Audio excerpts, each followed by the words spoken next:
ভাইগো, প্রত্যেকে যদি শুধুমাত্র রাত্রে একটা বার 10 মিনিট চিন্তা করেন, শুধু মোরাকাবা করেন যে আল্লাহ, আমি যদি 10টা মিনিট শুধু ভাবতে চাই আমার জীবনের পিছনের হিস্ট্রিটা নিয়ে, আমি কি করলাম, কি হবে আমার সঙ্গে। আদরের সন্তানেরা, প্রিয়তমা জীবন সঙ্গিনী এক রাতের বেশি আপনার ঘরে থাকতে দিবে না। গ্রামবাসী কোথায়?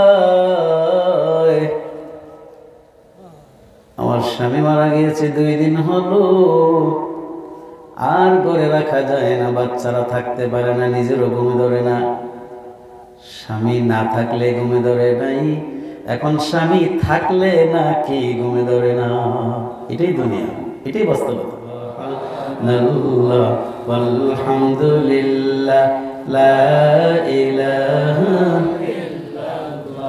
মুসা নবীর দিদার হলো তোর পাহাড়ের উপরে, মুসা নবীর দিদার হলো তোর পাহাড়ের উপরে, আমার দিনের নবীর দিদার হলো আরশে আলার উপরে, আমার দিদার হলো সে আলার উপরে। সুবহানাল্লাহ আলহামদুলিল্লাহ, লা ইলাহা ইল্লাল্লাহ। তোলো তাকবীর বলো আল্লাহু আকবার, তাকবীর মিডিয়া। কার ধরো নাঙ্গা তলোয়ার, তোলো তাকবীর বলো আল্লাহু আকবার। ওয়াল আলিমুনা কুল্লুহুম হালকা ইল্লাল মুখলিসুন, والمخلصون على خطر عظيم،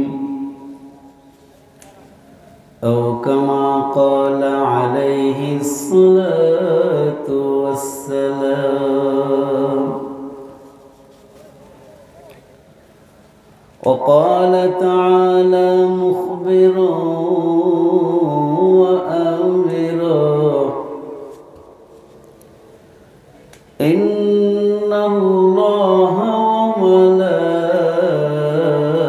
وملائكته يصلون على النبي يا أيها الذين آمنوا صلوا عليه وسلموا تسليما. اللهم صل على سيدنا مولانا محمد وعلى آل سيدنا مولانا محمد. اللهم صل على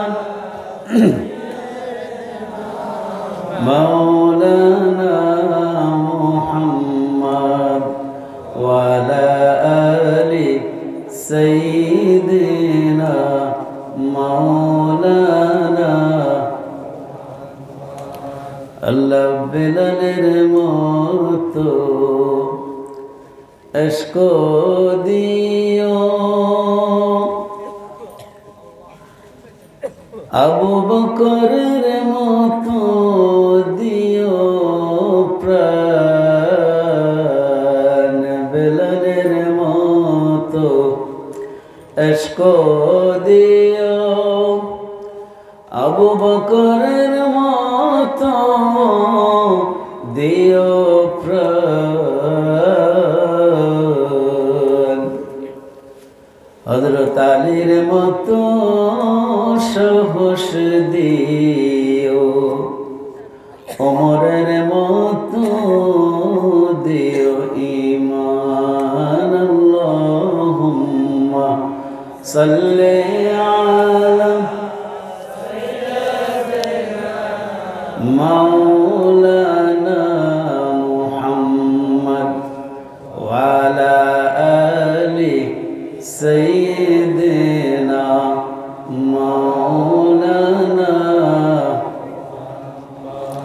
بلغ العلا بكماله كشف الدجى بجماله حسنت جميع خصاله صلوا عليه وآله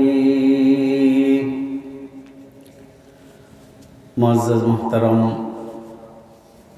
আজকের এই মহতি মাহফিলের সভাপতি হযরত উলামায়ে কেরাম, বিভিন্ন গ্রাম থেকে আসা এবং স্থানীয় দিনদার দিনপিয়াসী মুসলমান ভাইয়েরা, পর্দার অন্তরালে মা ও বোনেরা, আল্লাহ পাকের দরবারে লাখো কোটি শুকরিয়া আদায় করছি। আল্লাহ সুবহানাহু ওয়া তাআলা আজকে আমাদেরকে দুনিয়ার সমস্ত ঝামেলা থেকে মুক্ত করে আল্লাহর গুণগানের এক মজলিসের সামিয়ানায় একত্রিত হওয়ার তৌফিক নসিব করেছেন। এই নেয়ামতটুকু কত বড়, এটা আমরা পর্যালোচনা করলে বুঝতে পারব। এবং এই বিশাল বড় নেয়ামত আমরা আমাদের ইবাদত বন্দেগী কি সাধারণ কোনো কর্মের দ্বারা হাসিল করি নাই, শুধুই আল্লাহ পাকের দয়ায় লাভ করেছি। এই জন্য আল্লাহর দরবারে অন্তরের অন্তঃস্থল থেকে সকলেই কৃতজ্ঞতা স্বরূপ আদায় করি কালিমাতুশ শুকর, আলহামদুলিল্লাহ। আল্লাহ পাক রব্বুল আলামিন তৌফিক না দিলে আপনি চেষ্টা হাজার করলেও এরকম একটা সামিয়ানার নিচে বসতে পারবেন না। আমি পারবো না, কেউ পারবে না। অনেক বড় বড় আলেম বক্তারা মাহফিলে যাওয়ার জন্য বাসা থেকে বের হয়ে পথে অ্যাক্সিডেন্টের কারণে আসতে পারে না, হয় কি হয় না? অনেক শ্রোতা মনের খুব ইচ্ছা আজকে মাহফিল শুনবে, হঠাৎ করে পেট ব্যথা, ছোট্ট একটা ওষুধ পারল না। এখন মাহফিলের ভিতরে যে মাইকিং ব্যবস্থা হয়, এর কল্যাণে, এর উসিলায় আপনি বাড়িতে বসে শুনতে পারবেন। ঠিক আছে, পারলাম না, বাড়িতেই শুনি, সেটাও সব লাভ। আর যারা কষ্ট করে এই সামিয়ানার নিচে প্যান্ডেলের তলে চলে আসে, তাদের মাহফিল শোনা এবং মাহফিলের প্যান্ডেলে বসা আর এই প্যান্ডেলের বাহিরে অকারণে যদি কেউ থাকে বা বসে থাকে, এই দুইজনের মধ্যে অনেক পার্থক্য আছে। পার্থক্যটা একটু ছোট্ট আলোচনা করে আমরা আমাদের কথার দিকে, মূল কথায় যে বিষয়ে আমরা আলোচনা করবো ইনশাআল্লাহ ফিরে যাব। হযরত আবু হুরায়রা রাদিয়াল্লাহু আনহুর বাচনিক অন্য এক রুজুন সাহাবীর বর্ণনায় আছে যে যেই মানুষগুলো দিনের কোনো আলোচনা শুনবার জন্য বাড়ি থেকে বের হয়ে আসে, এরা যদি ছোট্ট দুইটা নিয়ত করে, এক নম্বর নিয়ত হলো অনেক মানুষের সাথে দেখা হয় না, আজকে দেখা হবে, সাক্ষাৎ। আর এই মনের ভাবটা তখনই আসতে পারে যখন যেই মানুষগুলির সাথে সাক্ষাৎ করার নিয়ত করেছে তাদের প্রতি মহব্বত থাকে। যারা এই নিয়তে বাড়ি থেকে বের হয়ে আসে, আল্লাহ সুবহানাহু ওয়া তাআলার পক্ষ থেকে 70,000 রহমতের ফেরেশতা তার সঙ্গী হয়ে যায়। বিভিন্ন সময় আমাদের এলাকায়, অঞ্চলে ইলেকশন হয় না? ইলেকশনের প্রার্থী যারা হয়, ক্যান্ডিডেট যারা হন, তাদের জন্য একটা শর্ত আছে। যারা সমাজনীতি, রাজনীতি পড়েন তারা ভালো বোঝেন, আমরা শুনি অথবা কোনো বই পুস্তকে, পেপার পত্রিকায় পাই, সেখান থেকে বলি। কোনো ব্যক্তি যদি কোনো দল থেকে নির্বাচন করে, তাহলে তাকে দলের নমিনেশন নিতে হয় এবং ওই পেপার সাবমিট করলে তখন নির্বাচনের কমিশন যারা থাকেন তারা তাকে অনুমতি দেন, উনি খুশি হন। আর কোনো ব্যক্তি যদি স্বতন্ত্র প্রার্থী হয় তাহলে সেই ব্যক্তিকে বিভিন্ন পর্যায়ে আছে, আমি যতটুকু জানি কোনো ক্যান্ডিডেটের জন্য আপনার স্বতন্ত্র প্রার্থী হইলে তাকে কমপক্ষে 1000 লোকের সিগনেচার দেখাইতে হবে। ওই সিগনেচার পেপার সহ তার নাম জমা দিলে তখন তাকে অনুমতি দেওয়া হয়, নমিনেশন দেওয়া হয়। কম বেশ 500-100 যে যা পারে নিয়ে যায়, লগে 2-4-5 জন 10 জন 20 জন লোক নিয়ে যায় যেদিন পেপার জমা দিবে। তো গেলে পরে নির্বাচন কর্মকর্তারা তাকে কিছু প্রশ্ন করে, এই প্রশ্নের উপর ভিত্তি করে যারা সঙ্গে যান তারা সুপারিশ দেন, স্যার উনি খুব ভালো মানুষ, ওনারে দেন, সমাজসেবী, উনি সমাজে আসলে আমাদের অনেক উপকার, এই কথাগুলি বলে কি না? এগুলি সাপোর্ট, জাস্ট এই সাপোর্টটুকুর কারণে উনি কিছু ফায়দা অবশ্যই পান, এত সন্দেহ নেই।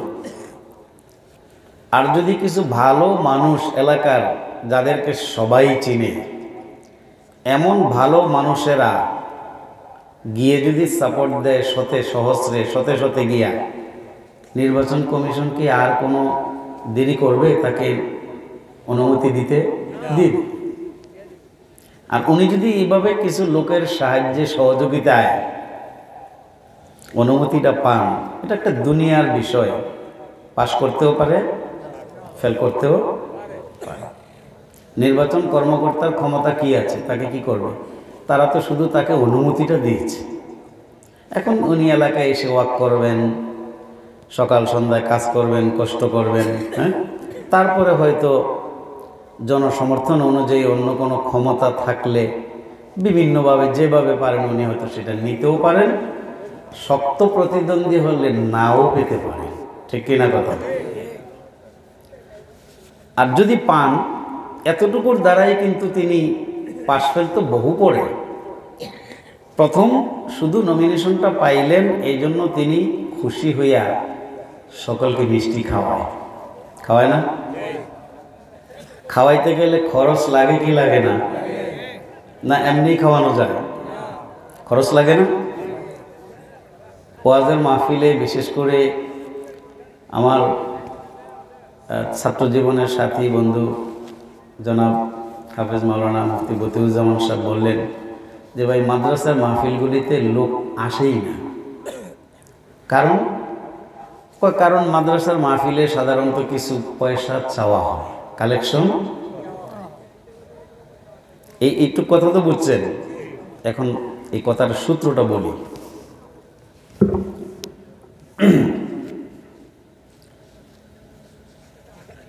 কাল কিয়ামতের দিন আল্লাহ পাক রব্বুল আলামিন মানুষের আমলনামাগুলি নেওয়ার পরে প্রত্যেকটা আমলনামা আল্লাহ সুবহানাহু ওয়া তাআলা দেখবেন। যে আমলনামাটার ভিতরে ভালো মানুষের সার্টিফাই সমর্থন পাওয়া যাবে, সেই আমলনামাটা খুব সহজ হবে। সুবহানাল্লাহ। ভালো মানুষ, দুনিয়াতে আমরা যত মানুষ থাকি না কেন, আমাদের প্রত্যেকেরই কিছু পাপ আছে, গুনাহ আছে, আছে না? ফেরেশতাদের পাপ গুনাহ আছে। কাল কিয়ামতের দিন এমনও মানুষ হবে যার আমলনামাটা আল্লাহ রাব্বুল আলামিন হাতে নিয়ে মুস্কি মুস্কি হাসবে। সুবহানাল্লাহ। কোন জোরে কর। কোন ব্যক্তির আমলনামা হাতে লইয়া যদি রব্বুল আলামিন মুস্কি হাসি দেন, বলেন তো এই মানুষটার জাহান্নামে যাওয়ার কোনো ভয় থাকবে নি? আমলনামাটা হাতে নিয়া আল্লাহ রাব্বুল আলামিন ডাক দিবেন, ও অমুকের ছেলে অমুক, আসো, লাব্বাইক আল্লাহ, হাজির আমি, এই তো আমি আপনার বান্দা হাজির। আল্লাহ বলবেন আমার আওয়াজ শুনে তুমি লাব্বাইক বললা, এটার কারণ হলো দুনিয়াতে 5 বার যখন আমি আল্লাহর পক্ষ থেকে ডাকা হতো, প্রতিবার তুমি আমার ডাকে সাড়া দিতা, সেই ডাক তুমি ভুলো নাই। হাসরের ময়দানে আমি যখন তোমাকে ডাকলাম, সঙ্গে সঙ্গে তুমি ওই শব্দ বললা, লাব্বাইক বলে হাজির হইলা। মিয়ানে আশিকে মাশুক রমজিস, मैंने आशिक माशुक के रमजीस के रमन कतिबिन राहम खबर नीस। आशिक माशुकेर মাঝখানে আল্লাহর সাথে যে বান্দার মোহাব্বত, এদের মাঝখানে আসলে কি আছে ফেরেশতারাও জানে না। সুবহানাল্লাহ। फूलों से क्या मजा है, बुलबुली से पूछियो, फूलों से क्या मजा है, बुलबुली से पूछियो, इश्क से क्या मजा है, आशिकों से पूछियो। ফুলের মর্ম জিজ্ঞাসা করলে বুলবুলিরে জিজ্ঞাসা করো, আর এশকের মোহাব্বত মর্ম কি সেটা জিজ্ঞাসা করলে আশিকরে জিজ্ঞাসা করো। মজনুরে বলে, মজনু তুই বেটা লাইলির জন্য পাগল হয়ে গেলি, লাইলি তো দেখতে তেমন কোনো সুন্দর না রে, তুই শাহজাদা নাম কায়েস, আর লাইলি একটা সাধারণ ঘরের মেয়ে, তুই বাদশার ছেলে শাহজাদা, ভবিষ্যৎ বাদশাহ, তুই পাগল হয়ে গেলি কার জন্য? একটা মেয়ের জন্য। কি আছে? বন্ধুরে আমার, তুমি বুঝবা না, লাইলির জন্য আমার চোখ, আমার হৃদয়, আমার দিল কেমন হয়ে আছে। আমার দিলের ভিতরে লাইলি বসা, এই কারণে আমি আমার চোখ দিয়া লাইলিরে যেমন দেখি, তোমার মতো হাজার পুরুষ তেমন দেখবা না। দেখবা না যে আমি কি, সেটা তো আমারটা আমি। ইব্রাহিম ইবনে আদহাম রহমতুল্লাহ আলাইহি, বাদশাহ, বলখের বাদশাহ, রাজপ্রাসাদে শুয়ে আছেন। খাট ছাদের উপর কে যেন টকটক করে হাঁটে, জানলা খুলে কে, মিয়া কেউ এত রাত্রে ছাদে, কে তুমি? কয় বাদশা, আমি একটা জিনিস খুঁজতেছি। কয় কি খুঁজো তুমি? ওট হারায় গেছে, ওট, যেমন গরুর বাচ্চা আর কি, এরকম হারায় গেলে কেউ কারো ছাদে, বিল্ডিংয়ের ছাদে খুঁজা পাইব, তো হে বিশ্রা। বাদশা কয় তোমার কি মাথা টাথা খারাপ হয়ে গেল? ছাদের উপরে ওট পাওয়া যায়, ওট হারাইলে কি শেখানো যায়? ওইখান থেকে আওয়াজ আসলো, বাদশা ছাদের উপরে যদি ওট পাওয়া না যায়, আরামের গির্দা গালি চায়, শুইয়া কেমনে তুমি আল্লাহরে তালাশ করো। ইশক সে ক্যা মজা হে, আশিকোं से पूछियो, इश्क से क्या मजा है, आशिकों से पूछियो, फूलों से क्या मजा है, बुलबुली से पूछियो। এটা বোঝার জন্য মানসিকতা লাগবে, মহব্বত লাগবে, দিল লাগবে। কবি ইকবাল রহমতুল্লাহ আলাইহি বলেন, অনেক সুন্দরভাবে তিনি বুঝে বুঝে বলেছেন, जब इश्क सिखाता है आदाब खुदागाही, जब इश्क सिखाता है आदाब खुदागाही, खुलता है गुलामों पर असरार शहनशाही। इश्क मोहब्बत আল্লাহর সাথে যদি বান্দার তৈরি হয়, তাহলে আল্লাহর সাথে তার সীমানা কোথায় চলে যায় এটা কেউ বলতে পারবে না। ইকবাল আরো বলেন, আয় তয়রে লাহুতি,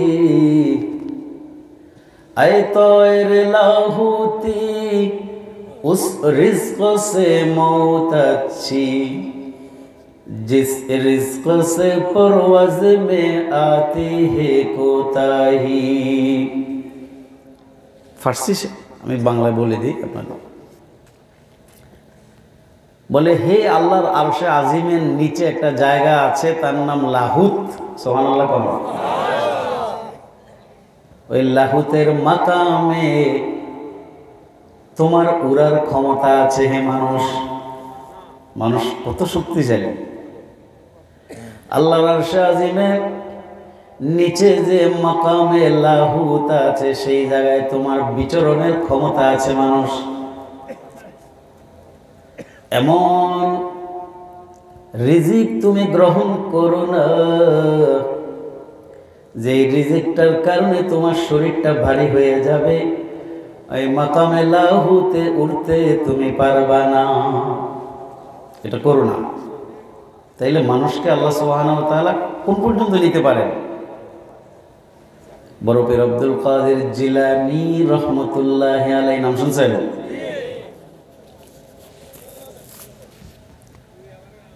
একদিন বসে বসে মুরাকাবা করতেছেন, রব্বুল আলামিনের পক্ষ থেকে মেসেজ চলে আসছে, আব্দুল কাদের সিরিয়া অঞ্চলে আবদালদের জায়গা, সেখানে একজন আবদাল মারা গিয়েছে। আবদাল বুঝেন? ওলি আল্লাহ, গাউস কুতুব, ওলি আবদাল বলে না? আবদালরা দুনিয়াতে আল্লাহ রব্বুল আলামিনের রহমতের চেইন অফ কমান্ড, এত শক্তি আল্লাহ তাদের দিয়েছে। আব্দুল কাদের, ও আব্দুল কাদের, সিরিয়াতে আবদালের পোস্ট একটা খালি হয়ে গেছে, তাড়াতাড়ি আমার কোন বান্দাকে নির্বাচন করে সেখানকার জন্য মনোনীত করে দাও। বড় বিশ্রাম মুরাকাবায় বসে বসে ভাবতেছে, এই সময় আমি কোথায় পাই?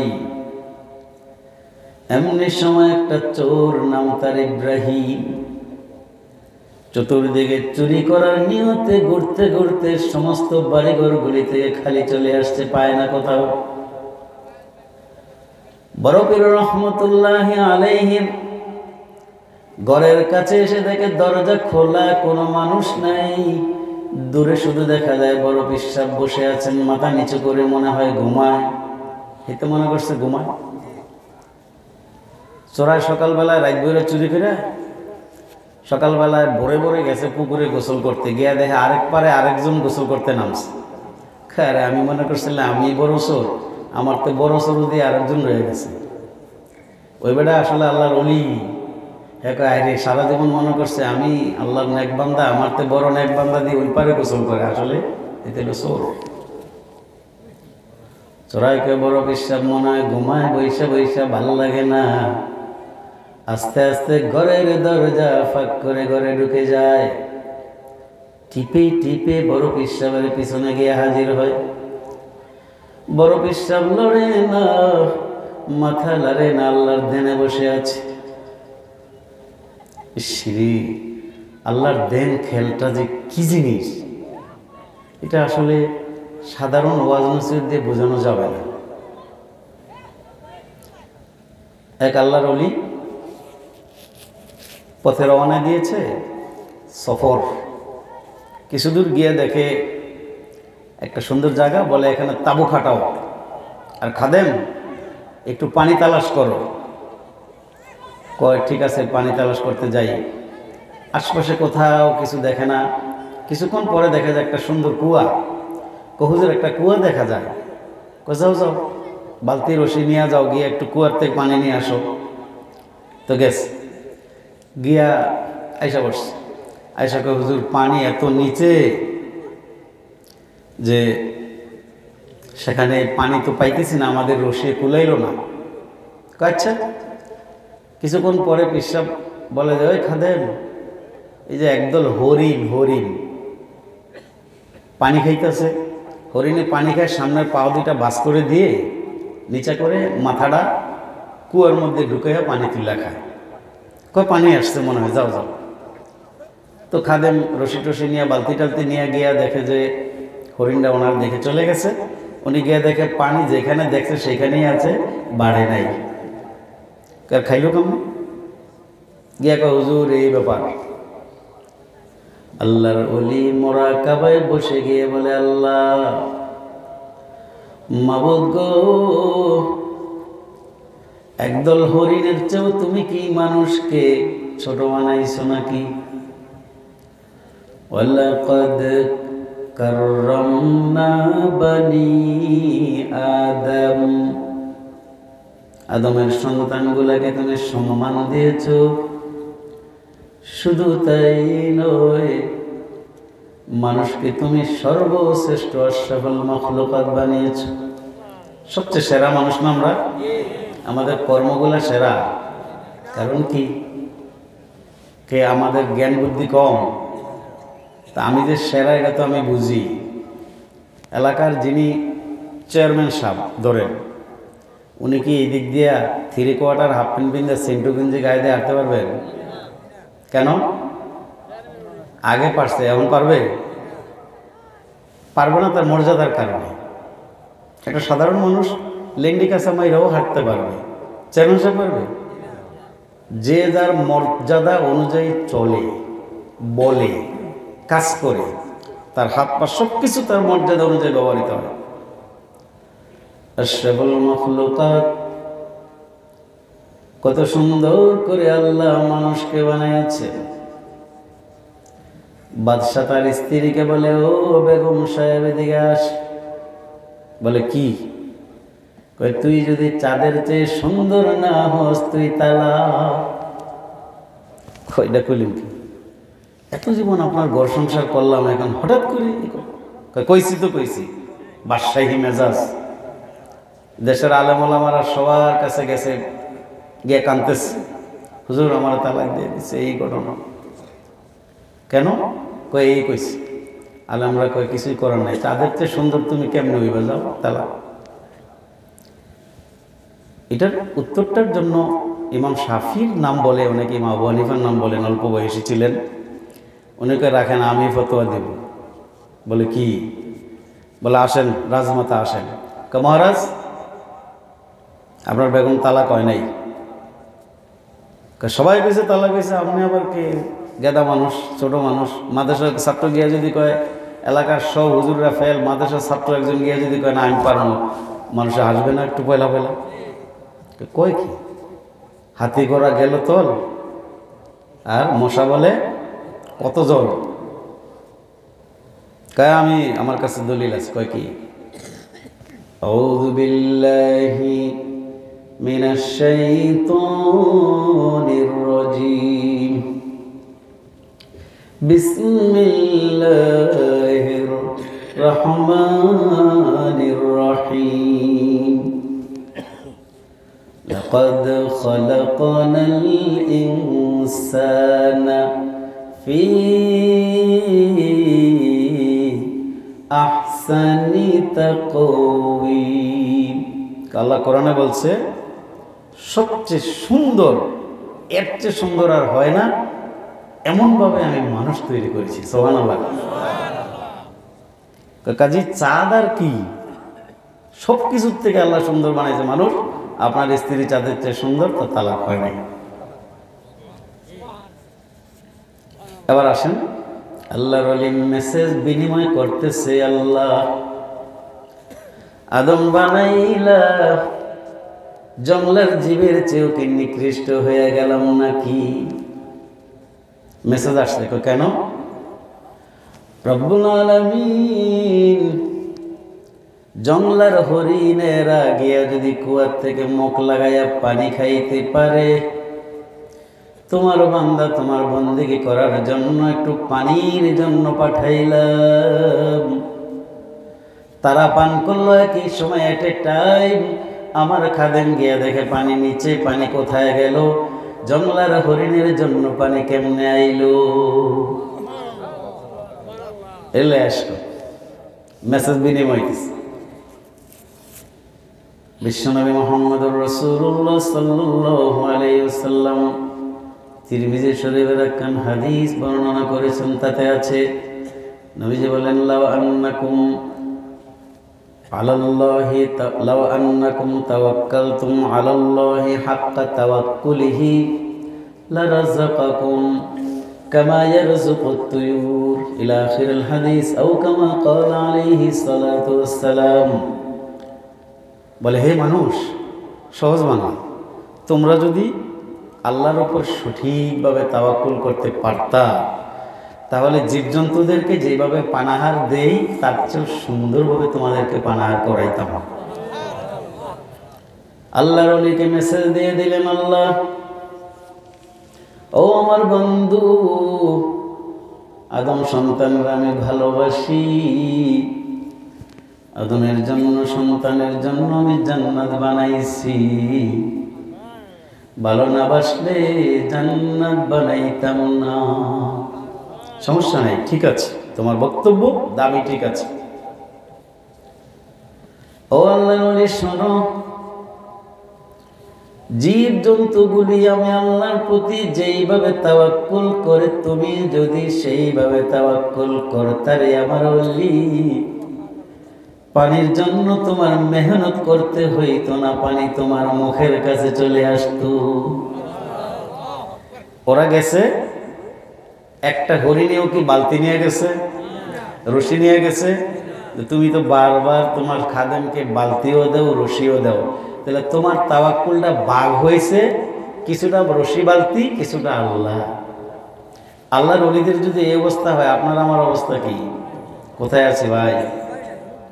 দিন শিখতে হবে, দিন বুঝতে হবে, আল্লাহর প্রতি মহব্বত, ভালোবাসা, ঈমান রাখতে হবে। ঈমানে এতটাই দুর্বল আমরা, মানুষ কথায় কথায় বলে, আপনারা তো, আমরা একই থানার মানুষ, ভাষাগত মিল আছে, আচার অনুষ্ঠানে মিল আছে। ছোটোকালে যখন লেখাপড়া করতে বাইর হইতাম বাড়ি থেকে, তো বাবা মা আত্মীয় স্বজন কারোর সাথে গেলে বলতো কি, কয় উরফে আল্লাহ নিচে আপনি আপনার কাছে সবর্দ করে দিলাম, উপরে আল্লাহর নিচে আরেকজনের হাতে দেওয়া দেয়। ইমানের অনেক কমই আছে এখন, এই শিক্ষার যুগে এগুলি কমছে আলহামদুলিল্লাহ। আশা করি আপনারাও ইনশাল্লাহ অনেক দিন শিখতেছেন। যাই হোক, তো বলে যে, হে আল্লাহর ওলি, তুমি যদি ভরসাটা আমার উপরই করতা। একটা পাখি সকালে বাসার থেকে বের হয়ে যায় খালি পেটে, বাসায় ফিরে আসে, তার বাচ্চার কোনো খাবারের অভাব হয়, তাদের কোনো চাকরি আছে, কোনো ক্ষেত খামার গোডাউন পায় কই? বাসি খাবার খায়, টাটকা খাবার খায়, প্রতিদিন ফ্রিজ লাগে না, কিছু লাগে না, খেতেই থাকে। ভাইয়ের আমার, আল্লাহর ওলি বড় পীর আব্দুল কাদের জিলানী রহমতুল্লাহি আলাইহি মেসেজ বিনিময়ের মধ্যে বসে আছেন। কথা মনে আছে তো নাকি? চোরে, মাশাআল্লাহ। চড়াই আস্তে আস্তে পা টিপে টিপে গিয়ে বড় পীরের খুব কাছে গেছে। কি ব্যাপার, লড়ে চড়ে না, মরে টরে গেল। আমাদের এলাকায় এক চেয়ারম্যান সাহেব ইলেকশনে বেরিয়েছে, বাইর হইয়া ওয়াক করতে করতে করতে রাত হয়ে গেছে। তো ধরেন 20 জন লোক বেরিয়েছিল, যে বাড়ির কাছে আয়ে হে জায়গা যাইতে যাইতে শুধু একজন রয়েছে ওনার সাথে, এই আবার হের বাড়ির। তো একদম লাস্ট কয়, যারা দেখে ওই সময় তো সালাম আলাইকুম, সালাম আলাইকুম বলে না, নাকি এইদিকে নাই? আমি আমার এলাকার কথা না থাকলে আলহামদুলিল্লাহ, আপনারা ভালো, সালাম আলাইকুম, সালাম আলাইকুম, চাচা ভট্টা দিয়ে, এই তো শেষ। এসে দেখে যে একটা লোক দাঁড়ায় রয়েছে পুকুর পাড়ে চুপচাপ। আসসালামু আলাইকুম, কোনো উত্তর নাই। আসসালামু আলাইকুম চাচা, তাও উত্তর নাই। কাউ যারা একটু উত্তরটা লোন না, সালাম আলাইকুম, তাও কথা। ভোট দিলে দিবেন, না দিলে না দিবেন, সালামের উত্তরটা তো দিবেন, তাও কথা। তুই কদূর যাসি? হ্যাঁ গেছে, গিয়া করছে এখন সব আই কাছে, কয় কি কাছে গিয়ে দেখে যে খেজুর গাছ ঠাড়া বইরা মাথা মুথা বাইঙ্গা রয়েছে, এইতে গাড়ি দিছি। এইতে উত্তর দেবো কইতে করো, আসল দেওয়ার দেওয়ার মতো বড় বিশ্বাসের চড়াই গিয়ে একটা মরে টরে গেল নাকি কে জানে, শব্দ নেই, টেস্ট করে। বন্ধুরা আমার, ইব্রাহিম বড় পীরের কম্বল খানা ধরে যখন টান দিয়েছে, লড়ে না, কম্বলটা গায়ের থেকে খুলে খুলে আস্তে আস্তে সামনের দিকে যখন রওনা দিয়েছে, তো কম্বল মনে করছে এত বড় কম্বল খালি আসতেই আছে, উনি যাইতে আছে আর কম্বল ওনার সাথে যাইতেছে। বাইরে কিছু দূর গিয়া দেখে কম্বল তো টাইনা আর নিতে পারে না, এখন কি করবো, দেখ ফালাই দিয়ে যাইগা, দরকার নেই। কম্বল ফালাইতে গেছে, এখন আর ফালাইতে কম্বলে ধরছে, ছুটতে পারে না। এটি তো পুরান ঘটনা, আপনারা জানেন, আর এটি তো আপনাদের মতো ময়মুরবিদের থেকেই শুনছি, আছে ওনার জীবনে। অনেকে হয়তো কারামত বিশ্বাস করে না, তারা এগুলি নাও মানতে পারে। কারামতের প্রমাণ আমি দিতে পারবো ইনশাআল্লাহ হাদিস থেকে। বরফের কিছু বলে না, এখন কম্বল যখন নিতে পারে না, কত ফালাই দিয়ে জায়গা দেখো যে ছুটতেও পারে না। এখন বরফ সব কম্বল টানতেছে, ও তো আর ছুটতে পারে না, ও আস্তে আস্তে বরফের কাছে যদি মোরাকাবার দেনটা ভাঙ্গে তার দিকে একটু গাড্ডা ফিরাইয়া চায়। বরফের মনের ভিতরে একটা লোক তালাশ করতেছিল না, মনে আছে না, লোক তালাশ করতেছে, পাইছিল চোর। তো এখন ওই যে এটাকে তাসাউফের পরিভাষায় বলে তাওয়াজ্জুহে ইত্তেহাদি, এটা হযরত ওমর ফারুক রাদিয়াল্লাহু আনহু থেকে আসছে, তো লম্বা কথা বলা যাবে না। তো তাওয়াজ্জুহে ইত্তেহাদি যখন তার দিকে দিয়ে তাকাইছে, ইব্রাহিমের মনের ভিতরে পরিবর্তন শুরু হয়ে গেছে। সুবহানাল্লাহ। ইব্রাহিম বড় পীরের হাতে ধরা পড়ে চোখের পানিগুলো জড়জড় করে ছেড়ে দিয়েছে। আরে জীবনভর কত চুরি করলাম, এমন হাতে নাতে কোনোদিন ধরা পড়ি নাই। শুনছি বড় পীর সাহেব নাকি দয়ার মানুষ, নিশ্চয়ই মারবেন না, ক্ষতি করবেন না, আগে বাগে মাপ চাই। বড় পীর গো, ভুল করেছিলাম, দয়া করে মাফ করে দে। মাপ চাইতেছে। আব্দুল কাদের জিলানী রহমতুল্লাহ আলাইহি বলে, নাম কি তোমার? বলে ইব্রাহিম। এত সুন্দর নাম, চুরি করো, আসো কাছে আসো। হুজুর যদি না মারেন কাছে যাব।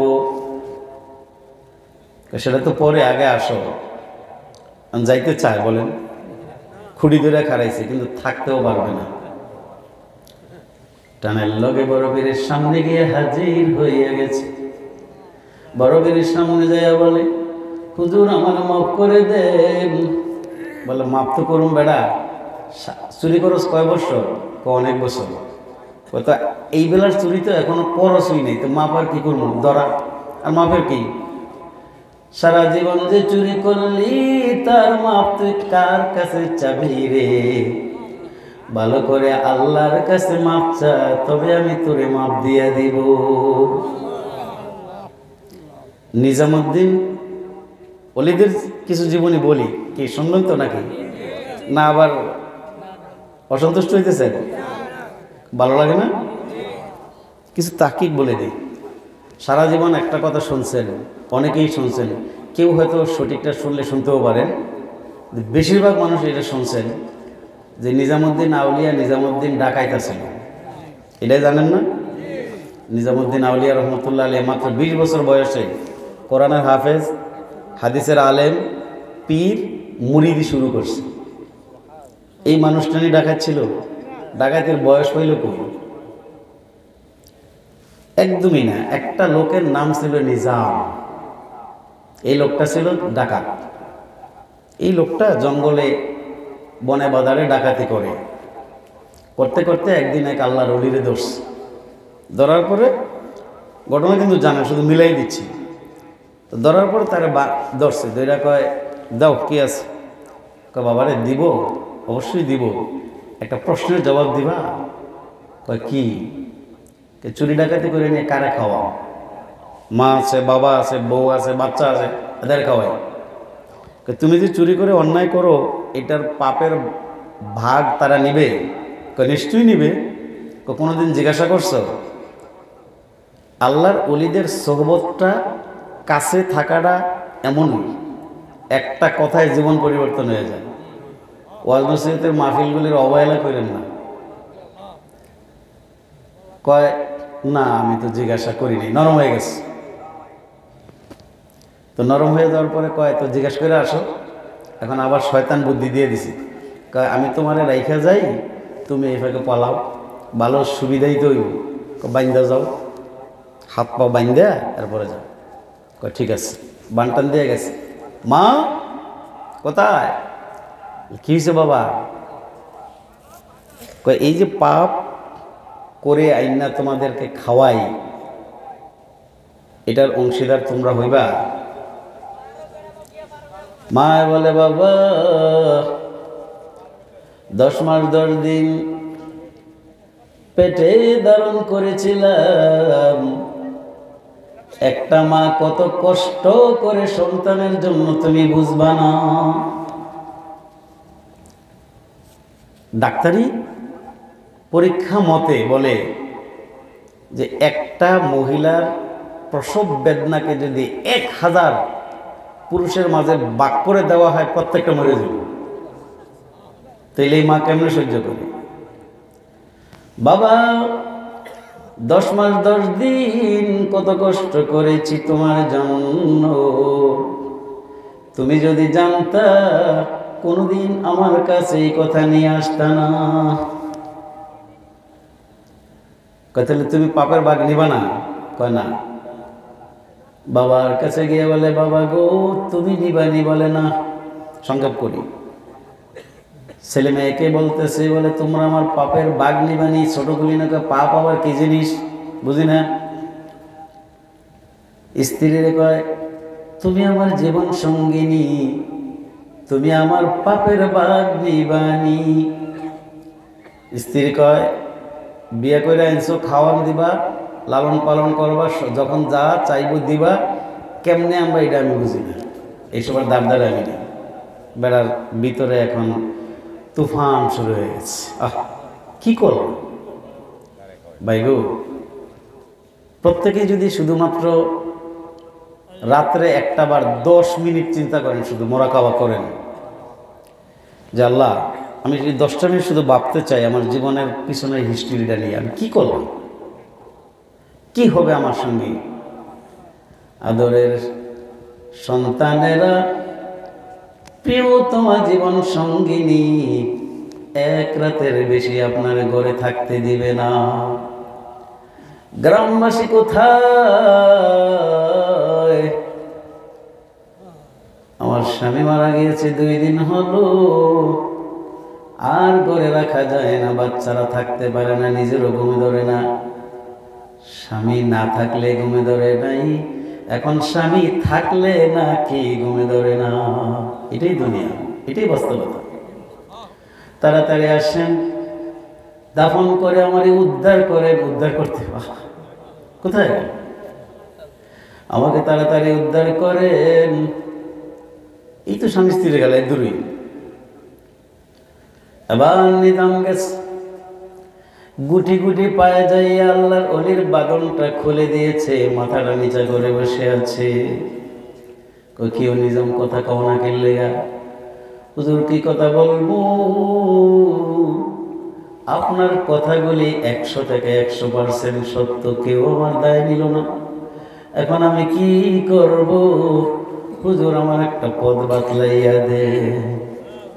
আল্লাহর ওলি বলে নিজাম, ও নিজাম, আল্লাহর কাছে তওবা কর, ইস্তেগফার কর, জীবনের গুনাহগুলি মাফ চা। আল্লাহর ওলি গো আসলে কি আমার মাফ হবে কিনা আমি জানি না। আল্লাহ রহমান রহিম, এর চেয়ে বেশি গুনাহ আল্লাহ তাআলা মাফ করে দিতে পারেন, তুই মাফ চা। নিজাম আল্লাহর ওলির হাত ধরে তওবা করলেন। আর বলতে লাগলেন, হুজুর এমন করে কেউ কোনোদিন আমি নিজামরে বলে নাই। যদি আরো আগে জানতাম, আরো আগে যদি কোনো আল্লাহর ওলির হাতে পড়তাম, আপনার মতো কেউ যদি সুন্দর করে আমারে বলতো, আমি আমার জিন্দগিতে আমি চুরি করতাম না হুজুর। হুজুর গো তওবা করাইয়া দেন, এমন একটা পথ বাতলাইয়া দেন যেই পথে চললে আমি শুধু আমার আল্লাহরে খুঁজে পাই। এবার যাই ওখানে। বড় পীর বলে, ইব্রাহিম যা যা একটা সুযোগ দিলাম, ওযু করে আয়।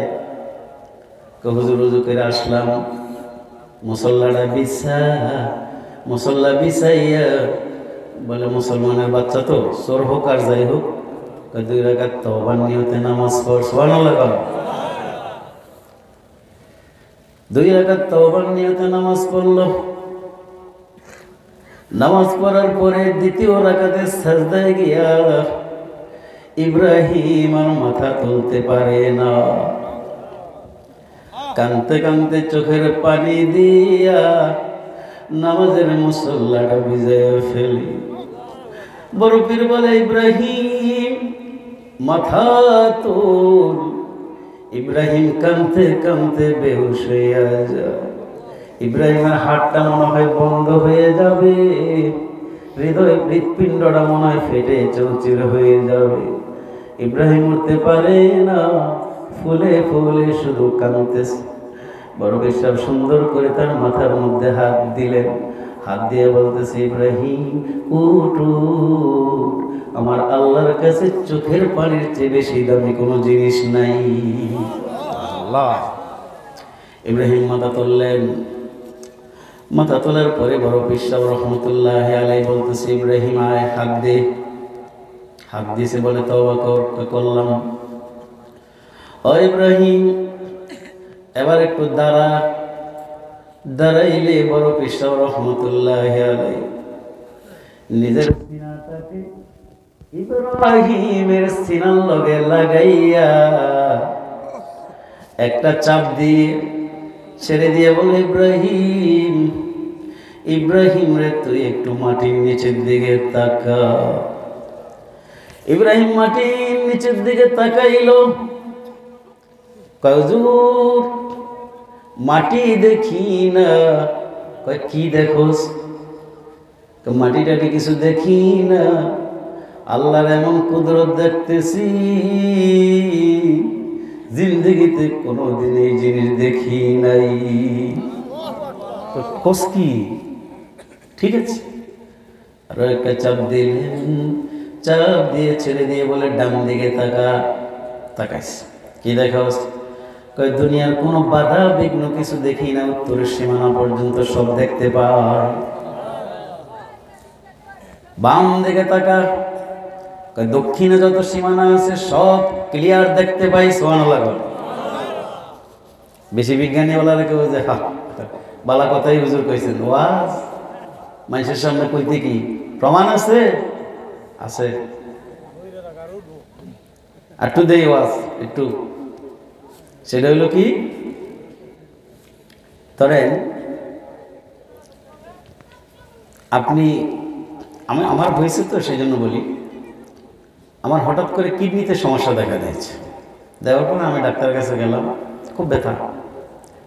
উনি আমার পেটের ভিতরে একটা তেল মালিশ করলেন, কালো রঙের কি জানি, এটার উপর দিয়ে কম্পিউটারের মাউস ঘুরায়। এইটা করে কি একটু পরে, যেহেতু উনি আমার ভক্ত মানুষ, পরিচিত মুসল্লি, আমার হুজুর একটু গ্লাসের দিকে তাকান। কম্পিউটারের দিকে তাকাইয়া দেখতে পাই কিডনির ভিতরে ছোট ছোট পাথর দেখা যায়। তো পেট কোথায় আর কম্পিউটারের গ্লাস কোথায়? হেন কেমনে গেল? কেমনে দেখলেন? বাইরে আমার আল্লাহর ওলির বেলায়েত বুঝেন না, যদি বিশ্বাস না করেন, নাসার আমেরিকার বিজ্ঞানীরা দুনিয়াতে বৈশা বৈশা চাঁদের ছবি কেমনে দেখায়, সেইটা কেমনে মানেন? এটা মানেন না? তো এটা সমস্যা কোথায়? তার অর্থ একটু বুঝালো এনে যে একজনে কইছে এখান থেকে, কি কইলেন জানি, ফকিররা কারোর বই তারা। বরফির রহমতুল্লাহ আলাই নামাজ পড়ছেন না পড়েন নাই? এই তো অজু গোসল কিছুই করে না 12 বছর দিনা লগে ফাড়ার বন্ধ, এইতে নিয়ে আবার এরকম সব বন্ধ করে দেখবো। এইটা দেখে কি দেয় জানেন, গান্দার কলকি টান দিয়া এইটা চোখ দিয়ে ঝুনি বুড়ি, এইটা কয় এই তো দেখছি। এইটা করে তুলনা করবেন কি আর সাতার মাথা, তো জানে কি, এটা বলে মারে ফাতে সব কিছু বুঝি। নামাজের ভেদে না জেনে পড়লে নামাজ, সেই নামাজ হয়ে শয়তানি, মোরাক্কাবায় নামাজ পড়তে জানোনি। এটা এখানে শিখছে, মোরাকাবায় নামাজ পড়তে যাবে। আরে বেটা, নামাজে মোরাকাবা কর, মোরাকাবায় নামাজ পড়তে যাইস না। নামাজের ভিতরে যদি মোরাকাবা করতে পারো তাহলে কি হবে? আবু হুরায়রা রাদিয়াল্লাহু আনহুর হাদিস, তাফসীরে মারিফুল কোরআন সূরা মুমিনুন 18 পারা, তার তাফসীরের ভিতরে আছে খাশিউন। এই শব্দের তর্জমা ব্যাখ্যায় মারিফুল কোরআন কেউ দেখলে দেখতে পারবেন। একটা লোক নামাজে দাঁড়াইছে, দাঁড়ানোর পরে এতে নামাজে দাঁড়ায় দাড়ি মারি লাড়ে, এই মানে বেখের। নবী বলে, আবু হুরায়রা দেখতো লোকটা কি করে? বলে, হুজুর লোকটা নামাজের ভিতরে দাঁড়িয়ে লইয়া খেলা করে। কয়, লোকটা যদি বুঝতো নামাজ কি জিনিস, লোকটা যদি বুঝতো নামাজে যখন সে দাঁড়ায় আল্লাহর রহমতের নজরের নিচে সে দাঁড়াইয়া থাকে। বছরে একবার নামাজই পড়ে না, এতে নামাজের ধারে কাছেও যায় না। একটার লগে আমার দেখা হয়েছে, আমার এক মুসলিম হুজুর, এই যে দেখেন এই তো একটু ল্যাংড়া খোড়া, বাবরি চুল, এ বড় বড় দাড়ি। কই লোকটার কোনোদিন নামাজ পড়তে দেখছেন? আমাকে না। কইতে কয় কি জানেন? আমাকে কি কয়? কয় দুনিয়ার সমস্ত জমিন না পাক, সেজদা দেওয়ার জায়গা নেই, এর লেগে নামাজ পড়ি না। আমার রাসূল কি নামাজ পড়েন নাই? দুনিয়াতে পড়ছেন না অন্য কোনো জায়গায় পড়ছেন? তো ওনার জন্য কি এই জমিনগুলো পাক ছিল? ওনার জন্য যদি থাকে তাহলে তার সমস্ত উম্মতের জন্য আছে। নবী আমার মেরাজে গেলেন, মেরাজে গিয়া আল্লাহ রাব্বুল আলামিনের দরবারে হাজির।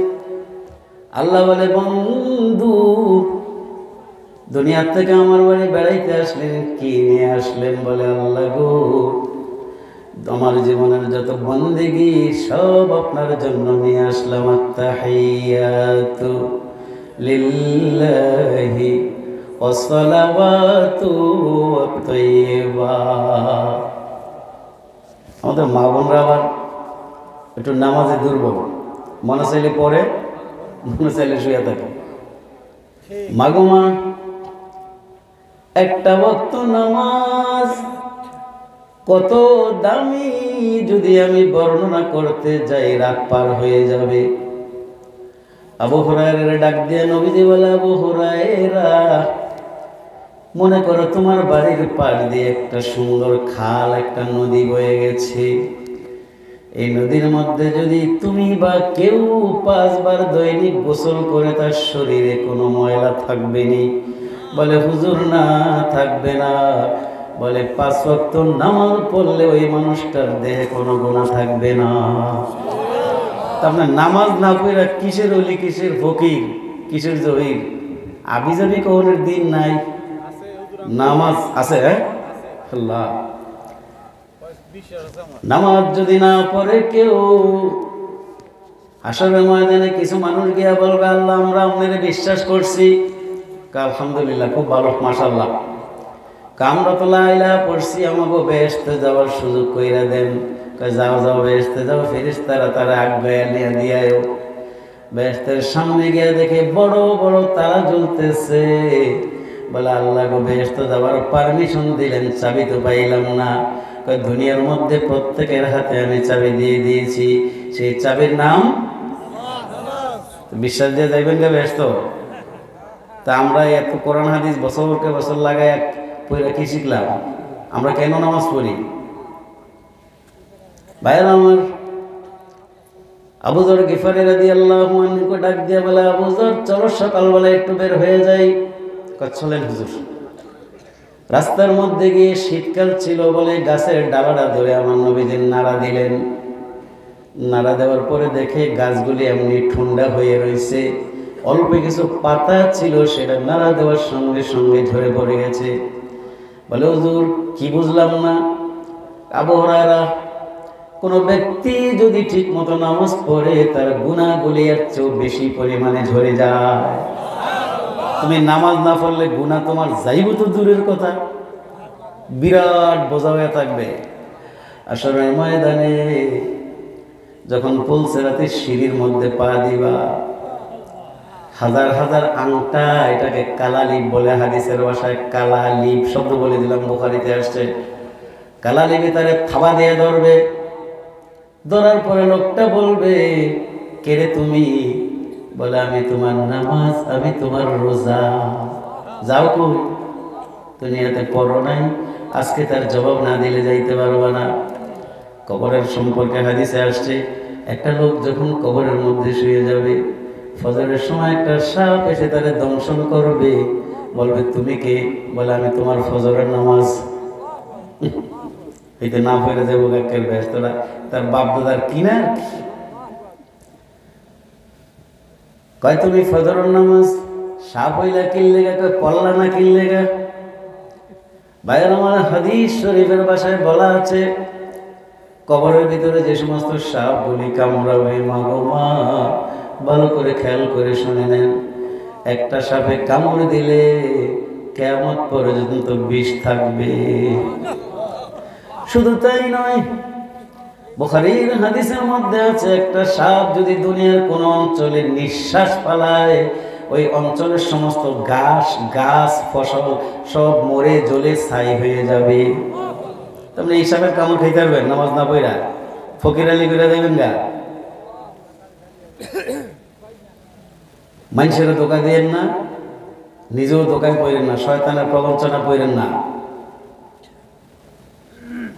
বরফির আব্দুল কাদের জিলানী রহমতুল্লাহ আলাইহিকে, তিনি একদিন রাস্তা দিয়ে হাঁটতেছেন, হঠাৎ আকাশের মধ্যে দেখে যে একটা নূর আলো চমকাইতেছে। উনি অবাক, এত সুন্দর জিনিস। ওখান থেকে আওয়াজ আসছে, বরফির আব্দুল কাদের, আমি তোমার উপর সন্তুষ্ট। কে? আমি আল্লাহ। বরফির সাহেব কয়, এটা কোনোদিনও সম্ভব না। লা হাওলা ওয়ালা ইল্লা বিল্লাহ। কয় হায় রে, তোমার এলেম তোমার বাঁচায় দিল। বরফির বলে, না রে না, আমি বুঝতে পেরেছি তুমি মরদুদ শয়তান ইবলিস, আমারে কেউ বাঁচায় নাই, আমারে বাঁচায় আছেন আমার আল্লাহ। ধোঁকা খাইতে কি লাগে?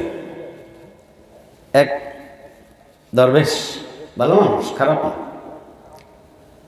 মসজিদে নামাজ পড়ে নিয়মিত। একদিন দেখে যে দরবেশ সব নাই, তো মুসল্লিরা আহারে চাচা কই গেল, একটু খবর নিয়ে আসি চলেন। সময় কাছাকাছি হয়ে গেছে না? আচ্ছা, আর বেশি সময় নিচ্ছেন, রাত হয়ে গেছে, ফজর নামাজ পড়তে না পারলে কিলা হইব। তো এখন কইতেছে যে চাচা গেল কই? বাড়িতে গেছে। বাড়িতে গিয়ে দেখে যে সুন্দর একবারে সুস্বাস্থ্যের সাথে বইটা দিচ্ছে। মানুষে মনে করছে অসুখ বিসুখ, অনেক গিয়ে দেখে তাজা। চাচা আগের চেয়ে ভালোই দেখা যায়, খারাপ না। আসসালামু আলাইকুম। ওয়ালাইকুম আসসালাম। কি হো চাচা? কই এমনি, আপনি মসজিদে যান না যে? কয় বাবাজি, গতকালকে জিবরাইল আইছিল, আইয়া কইছে যে আমার বলে আর নামাজ লাগতো না।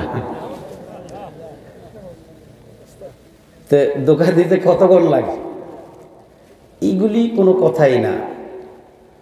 আল্লাহ রাব্বুল আলামিন পবিত্র কোরআনের সূরা নাহলের শেষ আয়াতের মধ্যে বলতেছেন, ওয়াবুদ রব্বাকা হাত্তা, সূরা হিজর বল কইছি, শেষ আয়াত, ওয়াবুদ রব্বাকা হাত্তা ইয়াতিয়াকাল ইয়াকিন। ইয়াকিন না আসা পর্যন্ত তোমার বন্দেগী করতেই হবে। তা আমার সাথে পীরের দেখা, উনি আমার বলে, কোরআনে এই কথাটা কি আছে? আমাকে আছে। কয় একিন আসলে তো আর ইবাদত লাগবে না, একিন পর্যন্ত ইবাদত করবা, একিন আসলে ইবাদত আর আমাদের একিন হয়ে গেছে, আমরা ইবাদত করার দরকার নাই। তো আমি বললাম যে একিনটা কি আপনার বড় না রাসূলের বড়? কয় রাসূলের বড়। তো উনি তো মরণ পর্যন্ত, আমার নবী ঘর থেকে আয়েশার হুজুরাত থেকে তাকাইয়া দেখে উম্মত নামাজ পড়তেছে, আবু বকর ইমামতি করতেছে, হযরত আলী এবং ফজলের কান্দে দইরা নবী বলে যে চলো রে, আমার চোখের শীতলতা হচ্ছে নামাজ, ওই যে আমার উম্মত নামাজ পড়তেছে, আমার ঘরে মন টিকে না, আমার একটু দইরা দইরা মসজিদে লইয়া যা, আমি তাদের সাথে একটু নামাজে শরীক হই। আমার নবী আস্তে আস্তে করে মাথার মধ্যে কাপড় বাঁধছে, মাথা তুলতে পারে না, মাথা ব্যথা, ফজলের কান্দে দইরা মসজিদে গিয়ে হাজির। আমার নবীর একিনের চেয়ে বড় একিন তুমি কোথায় পাইলা? মরণ পর্যন্ত যে নবী বন্দেগি করলো, নবীর উম্মত দাবি করলা, তুমি মরণের আগে বন্দেগি সাল্লা কোথায় পাইলা? একটু বুঝাইয়া দাও। কই পাইলা? একিনের অর্থ সমস্ত মুফাসসিরিনে কেরাম বলছেন একিন মানে মউত, একিন মানে মরণ, মরণের আগ পর্যন্ত বন্দেগি করতে হবে। কথা ঠিক কিনা? আচ্ছা, এবার আরেকটা বিষয়কে কথা শেষ করে দিব, যে এই কথাগুলি শব্দে উঠেছে, এগুলি শেষ করা সম্ভব না। তো সূরা মুমিনুন 18 নম্বর পারারই এই পারার 115 নম্বর আয়াত বলে দিলাম। এই আয়াতে আল্লাহ তাআলা বলতেছেন, আফা হাসিবতুম আন্নামা খালাকনাকুম আবাসা ওয়া আন্নাকুম ইলাইনা লা তুরজাউন। ও দুনিয়ার মানুষ, তুমি কি মনে করেছো তোমার আমি এমনি সৃষ্টি করেছি? আমি রব্বুল আলামিনের কাছে তোমার কি ফিরে আসতে হবে না? এরকম চিন্তা যদি তুমি করে থাকো, তোমার সেটা ভুল হবে, আসতেই হবে। ইমানের কয়টা স্তর? 7টা। 7টা জিনিসকে বিশ্বাস করার নাম ইমান। সর্বশেষ হলো অল বাসে বাদাল মাউত, মৃত্যুর পরে তোমার পুনরায় উঠতে হবে, রব্বুল আলামিনের কাছে তোমার জবাবদিহি করতে হবে। এখন আল্লাহ তাআলা যা কিছু দিয়েছেন, হুকুম করেছেন, রোজা, নামাজ, হজ, যাকাত, ঈমান, কোনটাকে বাদ দিবেন? বাদ দিলে তো জবাবদিহি করতে হবে। পলসেরাতের কোলের উপর দাঁড়াইলে কালালিব যখন আসবে, কালালিবে বলবে যে নামাজের হিসাব দিয়ে যা, রোজার হিসাব দিয়ে যা, হজের হিসাব দিয়ে যা, সম্পদের হিসাব দিয়ে যা। একটা লোক যদি দুনিয়াতে কিছুই না করে, আজেবাজে শয়তানের প্ররোচনায় পড়ে, ভণ্ডের পাল্লায় পয়রা যদি দ্বীন ঈমানকে নষ্ট করে, মানুষটার পলসেরাতের কোলটা পার হইতে 30,000 বছর লাগবে। 30,000 বছর ফুলে খাড়িয়ে থাকতে পারবে? এত ক্ষমতা! পলসেরাতের পরে আরো বিবরণ আছে, বললাম না। তাহলে অল্প কথায় জিজ্ঞাসা করতে চাই, 5 ওয়াক্ত নামাজ পড়তে রাজি আছেন না ইনশাআল্লাহ? নামাজের মশলাগুলি যদি না জানেন, বৃদ্ধ বয়সেও যদি কোনো ইমামের কাছে জিজ্ঞাসা করবেন, শরম পাইবে? তাহলে জিজ্ঞাসা করতে সমস্যাটা কি? আমারে এমন জটিল জটিল মশলা জিজ্ঞাসা করে যা শুনলে আসবেন, বৃদ্ধ মানুষ জিজ্ঞাসা করে, এটার জন্য আমি খুশি হই এবং আমি বলি যে অনেক খুশি আপনি এই মশলাটা জিজ্ঞাসা জানবেন। জানার পরে যখন নামাজটা নিয়ে দাঁড়াইবেন, নামাজের ছোট্ট একটা হাকিকত বলি কথা শেষ করব। সেটা হলো, দুনিয়ার মধ্যে সবচেয়ে দামি ইবাদতের নাম হলো নামাজ। কেন জানেন? দুনিয়ার সমস্ত ইবাদত ফরজ হয়েছে দুনিয়াতে। কোথায়? নামাজ ফরজ হয়েছে কোথায়? কোথায়? আরশে আজিমে। মেরাজ করতে গেছে, ওখানে দিয়ে দিচ্ছে না নামাজ? তাইলে নামাজটা কোন জায়গায় ফরজ হয়েছে? নবী বলেন, আল্লাহ গো, 50 ওয়াক্ত নামাজ আমি কেমনে কমাবো? বড় বড় নবীরা সুপারিশ কইরা কইরা 5 ওয়াক্তে আনছে। আনার পরে আল্লাহর নবী নামাজগুলি নিয়ে দুনিয়াতে আসেন, আর সে আজিমের দিকে ফিরে ফিরে যায়। আল্লাহ বলেন, নবী গো, এত সম্মান দিলাম, আপনি কি খুশি হন নাই? ওই আপনি আবার ফিরে ফিরে চাইলেন, মাবুদ আমাকে তো আপনি মেরাজ দিলেন, আমার আজকে মনে পড়ে গেছে আমার গুনাহগার উম্মতের কি হবে, তারা কি মেরাজ পাবে? তাদের তো সম্ভব না। আল্লাহ রাব্বুল আলামিন বলে, নবী গো, আপনাকে মেরাজ দিলাম একবার, আপনার উম্মতের জন্য মেরাজ দিলাম আমি 5 বার। এটা বাদ দিয়ে আপনি কি বলতে চান? কি বুঝান? কারে কি বুঝাবে? বন্ধুরা আমার, নামাজ ওইখানে ফরজ হয়েছে। হাদিস শরীফে আসছে, কোনো ব্যক্তি যদি একটা নির্দিষ্ট নিয়ম, ওই যে খাশে কলব, অন্তরে আল্লাহকে হাজির জেনে সুন্দরভাবে যদি কেউ নামাজে দাঁড়ায়, এই লোকটার নামাজের সাজদা দুনিয়ার জমিন থেকে আরশে আজিমে চলে যায়। একটা লোক নামাজের ভিতরে যখন দাঁড়ায়, নামাজ এমন একটা ইবাদত যার ভিতরে বন্দেগীর যত প্রকার আছে, ধরন আছে, সব আছে। বন্দেগীর ধরন কি কি? দাঁড়াইয়া দাঁড়াইয়া আল্লাহর অগণিত ফেরেশতা আল্লাহর বন্দেগী করে। এমনও ফেরেশতা আছে কিয়ামত পর্যন্ত, সৃষ্টির পর থেকে কিয়ামত পর্যন্ত রুকু দিয়া আল্লাহকে ডাকে। এমনও ফেরেশতা আছে সৃষ্টির পর থেকে সেজদা দিয়ে আল্লাহকে ডাকতে থাকে। আল্লাহ দুনিয়াতে যত মাখলুক তৈরি করেছেন, যত সৃষ্টি তৈরি করেছেন, অনেকগুলা সৃষ্টি আছে দাঁড়াইয়া দাঁড়াইয়া আল্লাহর তাসবিহ করে, যেমন গাছগাছালি। অনেকগুলি জিনিস আছে যেমন রুকু দিয়ে আল্লাহকে ডাকে, যেমন 4 পায়া জন্তু। অনেকগুলি জন্তু মাখলুক এমন আছে সাজদা দিয়ে আল্লাহকে ডাকে, যেমন সাপ, বিচ্ছু ইত্যাদি। অনেকগুলি মাখলুক আছে, আল্লাহর সৃষ্টি আছে, বসে বসে আল্লাহর বন্দেগী করে, যেমন পাহাড়।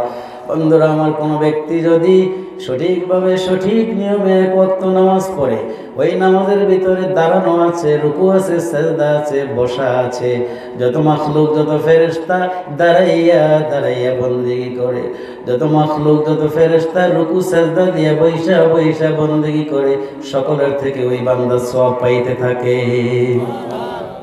তাহলে এই নামাজ বাদ দিয়ে আপনি কি বলবেন? তাহলে ইনশাল্লাহ 5 ওয়াক্ত নামাজের জন্য প্রস্তুত আছি, আর ইনশাল্লাহ কাজা করব না। একটা নিয়ম বলে দিই, ফজর নামাজ পড়তে অনেকেই বলেন যে হুজুর এখন একটা ব্যারাম হয়েছে আমগো, যে রাত্রে ফলা বিদেশ থাকে, ভাই বিদেশ থাকে, বন্ধু থাকে, খালি রাত্রে ফোন করে। এই ফোন ধইরা কথা কইতে কইতে শেষ পর্যন্ত প্রায় 2টা 2:30 বাজে যায়, তো ফজরের সময় উঠতে পারি না। এরকম আছে না? এটা তো ভালো কথাটা কইলাম, এটা মন্দ একটা দিক আসেনি। আমরা ভালো মানুষ, আপনাকে খারাপ কথা কইতে চাই না, আপনাকে ভালো কাজের সাক্ষী থাকতে চাই।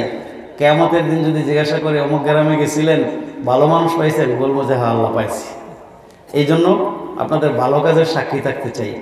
আর কি কি করেন বাদ, এইটাই ধরলাম ওজোর। কৌজোর ফজর নামাজটা পড়তে পারি না ভাই গো। ফজর নামাজটা যদি আপনি পড়তে একান্তই না পারেন, এটা আবার এটারই মাসলা মনে করে বয়ে থাকেন না। একান্তই যদি না পারেন, তাহলে যখন ঘুম থেকে উঠবেন, উঠে বাথরুমের প্রয়োজনগুলি সেরে ওযুটা কইরা প্রথমে নামাজটা কইরা ভালেন, অন্তত কিছুটা হলেও রক্ষা পাবে। 2 নম্বর কথা, যে কথা দিয়ে শেষ করব, সেটা হইল আমাদের আজকের এই মাহফিলের প্রোগ্রামটা যে হচ্ছে, আমাদের খুব কাছে আছে কি গোরস্থান। সেখানে কারা আছেন? আপনার মা, আপনার বাবা, হয়তোবা আমার আত্মীয়, আপনার স্বজন। কবর দেশে যখন ঘুমায় আছে, আমার নবী বলেন, সাগরের মধ্যে যদি একটা জাহাজ ডুবে যায়, একটা তক্তার উপর যদি একটা লোক কোনো রকম বাসমান থাকে, চতুর্দিক থেকে যদি সে দেখতে পায় 10 তলা 20 তলা বিরাট বিরাট ঢেউগুলো আসতেছে, লোকটার কলিজায় পানি থাকে না। যদি দেখে হাঙ্গর কুমির চতুর্দিক থেকে আসতেছে, লোকটার অবস্থা কি হবে? বলে কবরের মধ্যে যারা শুয়েছে তাদের অবস্থা এর চেয়ে ভয়াবহ। কয়রা এদের জন্য কি করণীয়? ইমাম জালালউদ্দিন সুয়ুতি রহমতুল্লাহ আলাইহি একটা বিরাট কিতাব লিখছেন, তার নাম খাসাইসুল কুবরা। এটার একটা ঘটনা দিলে এটা জবাবটা পাবেন।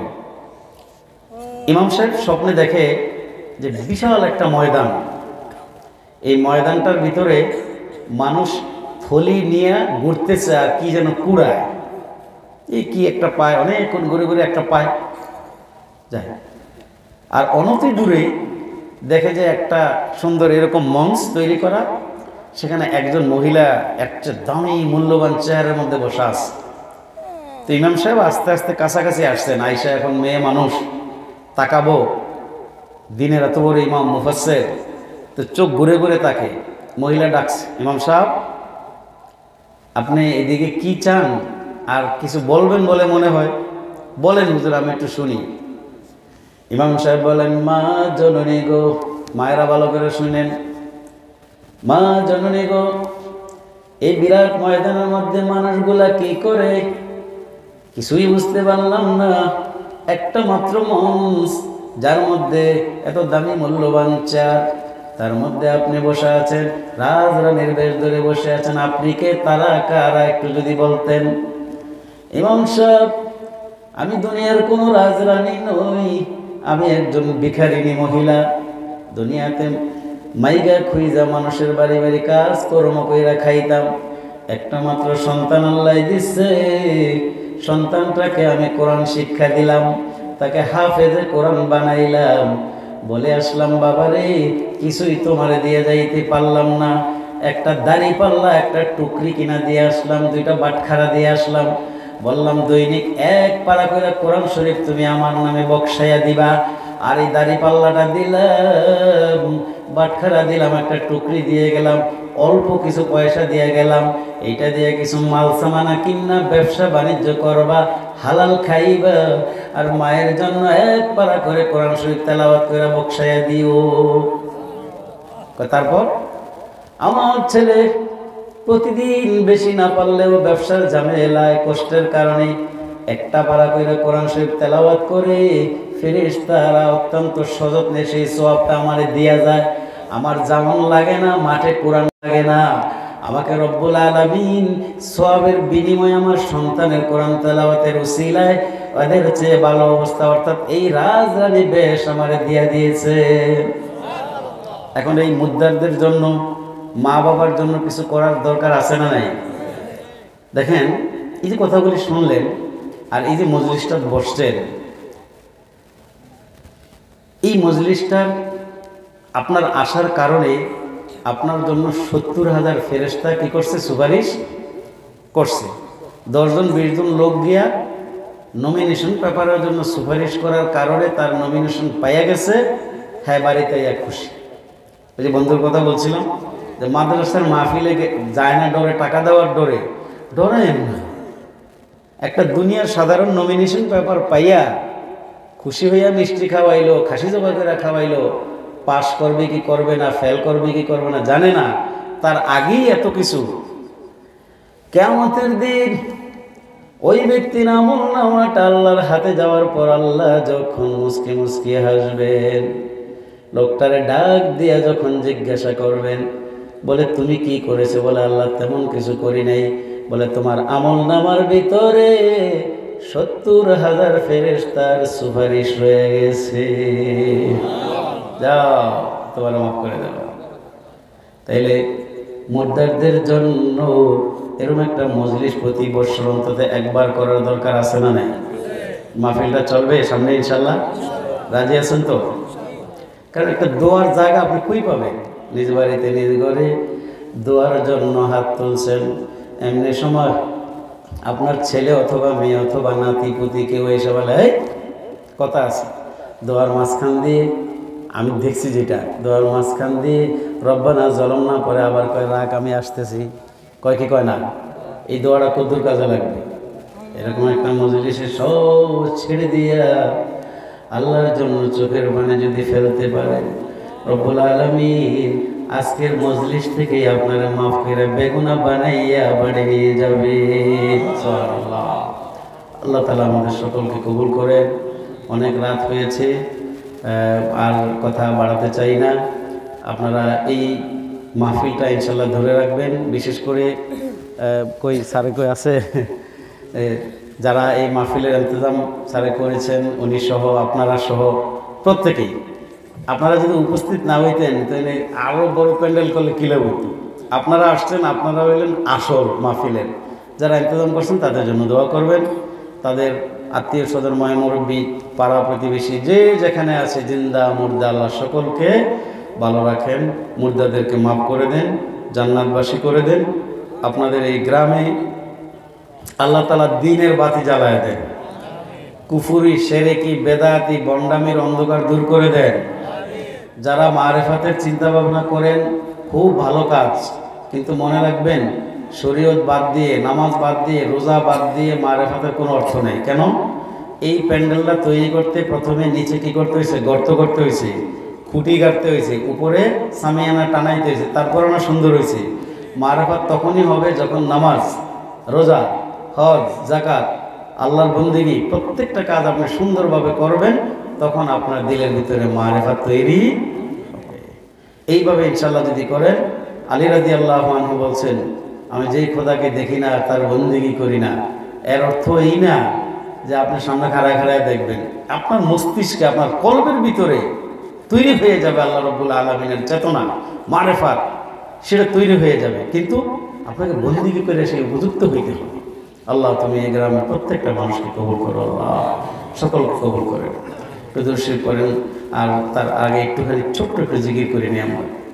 সুবহানাল্লাহ ওয়ালহামদুলিল্লাহ লা ইলাহা ইল্লাল্লাহ। মুহাব্বত করেন সুবহানাল্লাহ। কেউ কিছু বলবে নাকি? কোনো বিষয় আছে কিনা? মহব্বত পড়ে না, জিমাই গেলেন নাকি? লা লা ইলাহা ইল্লাল্লাহ, লা ইলাহা ইল্লাল্লাহ, লা ইলাহা ইল্লাল্লাহ, সুবহানাল্লাহ ওয়ালহামদুলিল্লাহ, লা ইলাহা। এই দুনিয়ায় যারো দিল ভাই নবীদের ইশকে কদলো না, এই দুনিয়ায় যারো দিল ভাই নবীদের ইশকে কদলো না, ও সে রোজ হাসরে কঠিন দিনে নবীজির শাফাত পাবে না, ও সে রোজ হাসরে কঠিন দিনে নবীজির শাফাত পাবে না। সুবহানাল্লাহ ওয়ালহামদুলিল্লাহ লা ইলাহা ইল্লাল্লাহ। মুসা নবীর দিদার হলো তোর পাহাড়ের উপরে, মুসা নবীর দিদার হলো তোর পাহাড়ের উপরে, আমার দিন নবীর দিদার হলো আরশে আলার উপরে, আমার দিদার হলো সে আলার উপরে। সুবহানাল্লাহ আলহামদুলিল্লাহ লা ইলাহা ইল্লাল্লাহ। হুজুর তাহলে দোয়া করে দেব। লা ইলাহা লা ইলাহা ইল্লাল্লাহ মুহাম্মাদুর রাসূলুল্লাহ সাল্লাল্লাহু আলাইহি ওয়াসাল্লাম। কেউ কোনো মনোকষ্ট পেয়ে থাকলে আল্লাহর রাস্তে মাফ করবেন। বোঝার কিছু থাকলে ইনশাআল্লাহ বুঝতে পারেন, সমস্যা নেই। তবে ভুল বোঝাবুঝির মধ্যে আমরা মুসলমানরা যেন লিপ্ত না হয়ে যাই। এখানে কারো বিরুদ্ধে কথা বলা উদ্দেশ্য না। কোরআন যা বলছে, হাদিস যা বলছে, বিষয়গুলি আমরা আলোচনা করেছি। কেউ ভুল বুঝে থাকলে ঠিক বুঝটা নেওয়ার চেষ্টা করবেন। আল্লাহ কবুল করে নেন। وآخر دعوانا أن الحمد لله رب العالمين. اللهم صل على سيدنا ونبينا وشفينا وحبيبنا ومولانا محمد صلى الله عليه وعلى آله وأصحابه وبارك وسلم. اللهم آمين. ربنا ظلمنا أنفسنا وإن لم تغفر لنا وترحمنا لنكونن من الخاسرين. ربنا آتنا في الدنيا حسنة وفي الآخرة حسنة وقنا عذاب النار. اللهم اغفر لي ولوالدي وللمؤمنين يوم يقوم الحساب. رب ارحمهما كما ربياني صغيرا. الہی غرق دریائے گناہم تو میدانی و خود ہستی گواہم. الہی عبدک العاصی اتاک مقر بالذنوب دعاک. الہی تو ہی قادر جلیل اللہ جہادہ. بہرحال تو ہی میرا نگہدار. انت ربی انت حسبی انت ذو الجلال. قدر قدرت داری برکمال. মাপ যদি নাহি দাও আল্লাহ দরবারে তোমার. ঠাই যদি নাই দাও আল্লাহ দরবারে তোমার. দোজখের আগুন আছে আল্লাহ নসিবে আমার. মাফ করো মাবুদ আল্লাহ গুনাহ বেশুমার.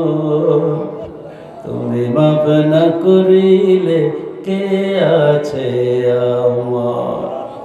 মাবুদ ও মাবুদ, এই হাসনা বাচ্চা রানী গোরস্থানের উদ্যোগে আয়োজিত আজকের মাহফিলে আখিরি পর্যায়ে, অন্তিম পর্যায়ে আখিরি মুনাজাত নিয়ে আপনার কিছু পাগল বান্দা, আপনার নবীর কিছু আশিক বান্দা লইয়া আমি গুনাহগার হাত তুললাম। আল্লাহ মেহরবানি করে আজকের দোয়াকে কবুল করে লও। আল্লাহ মনে কেন যেন বিশ্বাস জন্মে গেছে আজকের দোয়াগুলি কবুল হবে। আজকের দোয়াগুলি ফিরাইয়া দিয়েন না।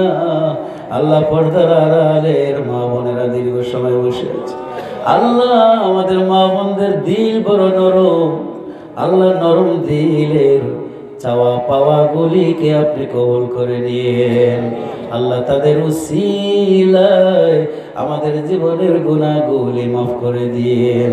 আল্লাহ আজকের মুনাজাতের মধ্যে আপনার কত বান্দা বান্দি শরীক হয়েছে, দীর্ঘ সময় অনেক বান্দারা আল্লাহ গো এই মাহফিল শুনেছে সন্ধ্যা থেকে এই পর্যন্ত। আল্লাহ অনেকেই থাকতে পারে নাই, চলে গেছেন। আল্লাহ অনেকে ওজরের কারণে বাড়িতে বসে বসে শুনেছেন।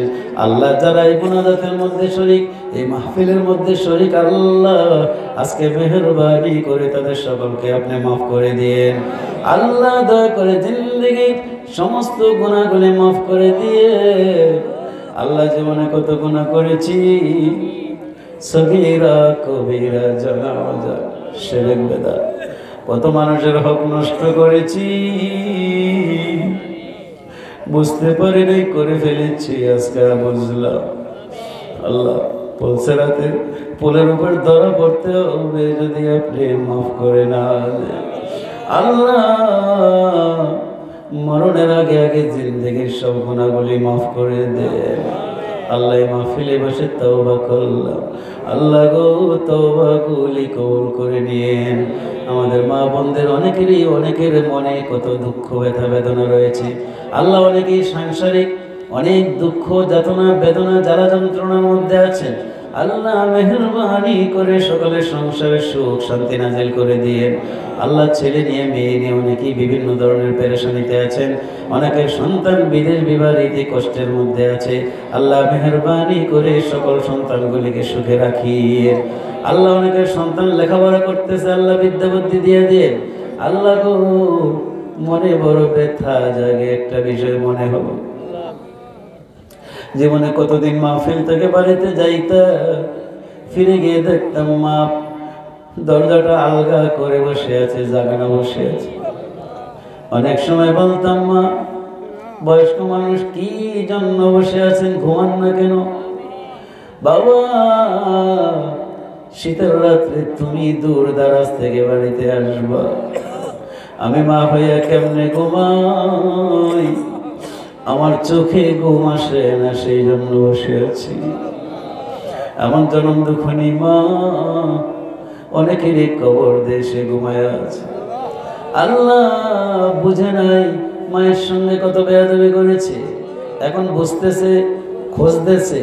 মা গো মা তোমার যদি আরেকবার পাইতাম, লক্ষ লক্ষ টাকা ইনকাম করে গো মা তোমার পায়ের কাছে টাকাগুলি রাইখা দিতাম।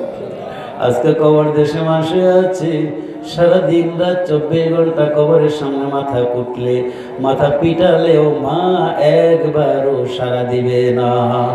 এমন জনম দক্ষিণে মা, আল্লাহ জনম দুঃখী পিতা অনেক সময় বাজার থেকে একটা বিস্কিট পকেটে নিয়েছে, খাবে খাবে বলে খায় নাই, বাড়িতে আইসা দেখে আদরের সন্তানটা দাঁড়াইয়া আছে, বেশি কিছু আনতে পারে নাই, পকেট থেকে নিজে না খাইয়া বিস্কুটটা হাতে দিয়ে করে নিয়ে একটা চুমা দিয়েছে। বলছে বাবা বেশি কিছু আনতে পারলাম না, এই বিস্কিটটা খাওয়ার একদিন তোমার আরো মজা কিনে দিল। এমন পিতা কবর দেশে কার কার জানি ঘুমায়, কার কার জানি পিতা একজন জিন্দা নাই। এমন পিতা মাতাগুলির কবরে আল্লাহ আযাব দিয়েন না, কিয়ামত পর্যন্ত কবরটাকে জান্নাতের বাগিচা বানাইয়া দে, আত্মাগুলিকে জান্নাতের মেহমান বানায়। 99টা সাপ কবরের মধ্যে, ডান দিক থেকে মাথার দিক থেকে পায়ের দিক থেকে আগুন আসবে। আল্লাহ হাদিস শরীফ আছে, এমন মানুষ হবে যাকে একটা গুর্জ দিয়ে পার দিবে, 70 গজ মাটির নিচে চলে যাবে, আবার সেখান থেকে উঠাবে, আবারও তাকে আঘাত করবে। এমন কষ্টের আযাব কার পিতামাতার কবরে জানি হচ্ছে, কার পিতামাতার কবরে জানি গো দোজখের আগুন জ্বলে। আল্লাহ মেহেরবানি করে মাফ করে দেন। আল্লাহ কবরস্থানকে সামনে নিয়ে বসেছি, একটা দাবি করব, আল্লাহ জানি না মঞ্জুর হবে কিনা। এই কবরের একটা মুর্দারের কবরে আল্লাহ আপনি কিয়ামত পর্যন্ত আযাব দিয়েন না। এতগুলো আলেম ওয়াজ করে গেল, এত কোরআন এত হাদিস এখানে আলোচিত হয়েছে, আল্লাহ একজনের কথাও কি মঞ্জুর করবেন না? আল্লাহ যাকে ভালো লাগে এমন একজনের উসিলায়, এমন একজনের বর্ণিত কোরআন হাদিসের দোয়ার উসিলায় আজকের দোয়াখানাকে কবুল করে নিন। আল্লাহ এলাকায় গজব দিয়েন না, আযাব দিয়েন না, ফসলাদিগুলিকে আল্লাহ ভালো রাখিয়েন, আসমানি জমিনি হাওয়াই হার কিসিমের বালা মুসিবত থেকে জানমালকে নিরাপদ করে দিয়েন। মাহফিলখানাকে কিয়ামত পর্যন্ত দ্বীনের একটা হেদায়েতের উসিলা হিসেবে কবুল করে নিয়েন। আল্লাহ বড় বড় বিজ্ঞ ওলামায়ে কেরাম এখানে এসে যাতে হেদায়েতের বাণী শোনাইতে পারে সেই তৌফিক দিয়ে দেন রব্বুল আলামিন। যারা কষ্ট করেছেন, টাকা পয়সা অর্থ দিয়ে বুদ্ধি দিয়ে জ্ঞান দিয়ে উপস্থিত হয়ে সাহায্য করেছেন, আল্লাহ সকলকে মাহফিল প্রতিষ্ঠাকারী হিসেবে সওয়াব দান করে দেন। আল্লাহ রব্বুল আলামিন আপনার যেই বান্দারা অতি মেহনত করেছে আল্লাহ তাদেরকে অনেক অনেক সওয়াব দিয়ে দেন রব্বুল আলামিন, হায়াত দারাজ করে দেন আল্লাহ রব্বুল আলামিন। কিয়ামতের দিন আমলনামা ডান হাতে দান করে দেন, নবীজির সুপারিশ আমাদের নসিব করে দেন। আল্লাহ চোখের সামনে কত মানুষ জায়গায় পড়ে মরে যায়। আল্লাহ বিশেষ করে করোনা মহামারীর কারণে কত আত্মীয় স্বজন চোখের সামনে মরে গেল, লাশটাও দেখার সুযোগ হয় না। এমন কঠিন মহামারী দিন না, আত্মীয় স্বজন পিতা মাতা কেউ কারে দেখতে পর্যন্ত যাইতে পারে না। আল্লাহ কঠিন গজব উঠাইয়া নিন রব্বুল আলামিন। জানি না কোন দিন কার কখন মরণের ডাক এসে যায়। আল্লাহ কোন জায়গায় কখন মরণের চিঠি আনবে কিছুই জানি না। ওই কঠিন সময়টা আসার আগে আগে জিন্দেগির সব গুনাহগুলি মাফ করে দিয়ে আল্লাহ নেককার ইমানদার নবীর আশিক উম্মত হিসেবে কবুল করে নিয়ে। আল্লাহ রব্বুল আলামিন মরণের চিঠি যখন আসবে গো আল্লাহ, জবান দিয়ে কালমা উচ্চারণ করাইয়েন, বেশি বেশি দুরূদ পড়াই, আপনার জিকির আজকার দিয়েন জবানে আর দিল ও জবানে একসাথে ইমানের সাথে বিশ্বাসের সাথে আমাদের প্রত্যেকের জবান দিয়ে উচ্চারণ করে দিন ইমানি কালমা লা ইলাহা ইল্লাল্লাহু মুহাম্মাদুর